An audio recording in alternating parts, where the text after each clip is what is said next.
Barron Trump was never one to seek the limelight. Despite being the son of a former president, he preferred a quiet life, away from the scrutiny of cameras and flashing lights. But fate had other plans, and one ordinary afternoon in New York City changed everything. It was a crisp autumn day, the golden leaves swirling in the wind as Barron walked down Fifth Avenue. He had slipped away from his security detail for a moment of solitude, something he rarely got. The towering skyscrapers cast long shadows, and the bustling crowd moved past him without a second glance. As he walked past a high-end cafe, his sharp eyes caught something unusual. A man, unshaven and in tattered clothes, sat hunched against a cold marble wall. His fingers trembled from the chill, his eyes hollow yet filled with an indescribable sadness. A tattered cardboard sign lay on his lap, scrawled with shaky handwriting, "Hungry, cold, need help." Barron stopped in his tracks. People passed the man as if he were invisible, avoiding eye contact, pretending not to see. Some clutched their expensive coats tighter, as if poverty itself were contagious. Something inside Barron stirred. He had seen wealth beyond measure, but this raw suffering felt unbearable. Without hesitation, Barron approached. The man looked up in surprise. Barron kneeled beside him, his voice soft yet firm. "Sir, are you okay?" The man blinked, as if unsure whether to answer. "I'm just trying to get by. It's been a rough few years." Barron nodded, reaching into his pocket. He had a few $100 bills, but something told him that mere money wouldn't be enough. "Come with me," Barron said, standing up. The man hesitated. "I don't want to be a burden, son.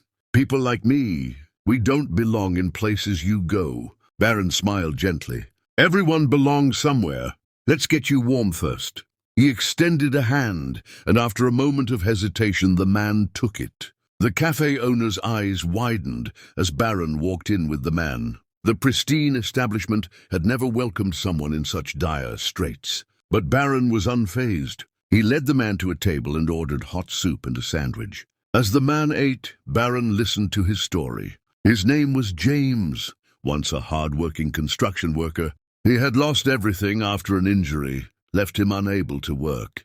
The medical bills piled up, and soon he was out on the street. Barron felt a lump in his throat. "You shouldn't have to go through this alone." James chuckled bitterly. "The world moves on, kid. It forgets people like me." Barron shook his head. "Not today." When James finished his meal, Barron made a decision. He called a close friend who owned a shelter and arranged a room for James. He promised to check on him, and even helped him get in touch with an organization that assisted the homeless in finding jobs. The cafe patrons whispered among themselves, stunned at the sight before them. A young man born into wealth, treating a homeless man with dignity. Someone snapped a picture, and soon the internet exploded. Barron Trump was trending, but this time it wasn't about politics or his family. It was about kindness. The next day, major news outlets covered the story. "Barron Trump helps homeless man, stuns bystanders," headlines read. People admired his humility, his genuine care. But to Barron, the real reward was seeing James, a week later, standing straighter, with hope in his eyes. He wasn't just another face in the crowd anymore.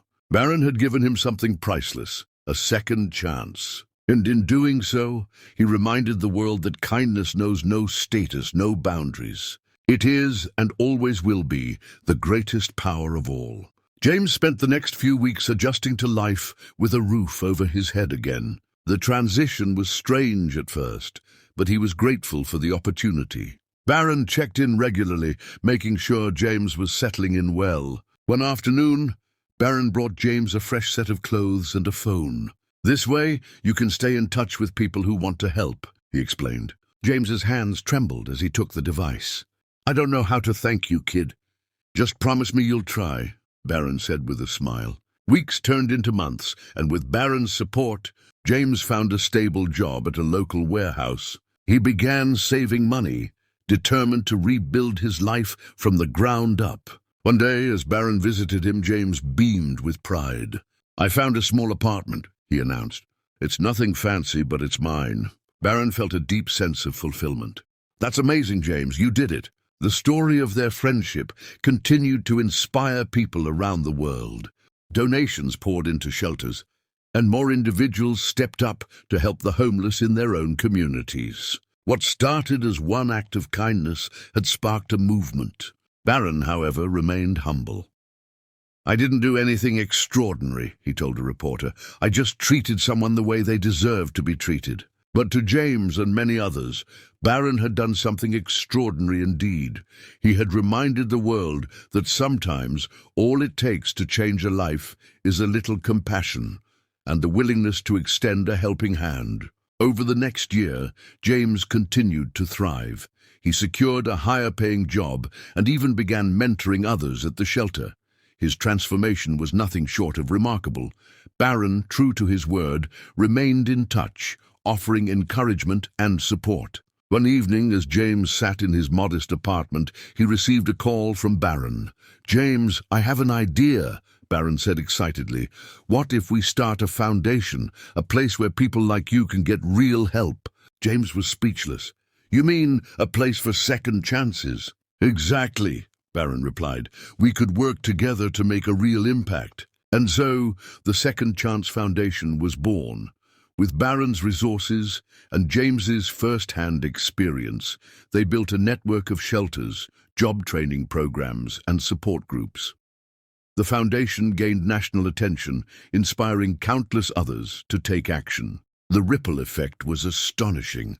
Major corporations partnered with them, offering jobs to those who had lost everything. Volunteers poured in, eager to make a difference. The media continued to cover their journey, but Barron remained focused on the mission. "This isn't about me," he said in an interview. "It's about all of us realizing that we can change lives with simple acts of kindness." Years later, as James stood on stage at a gala event honoring the foundation's success, he looked out at the crowd and smiled. "A young man once told me that everyone belongs somewhere," he said. "Because of him, I found my place, and now we're helping others find theirs." Barron watched from the audience, a quiet smile on his face. He hadn't just changed one life, he had sparked a movement that would continue for generations to come. For more amazing stories, don't forget to subscribe.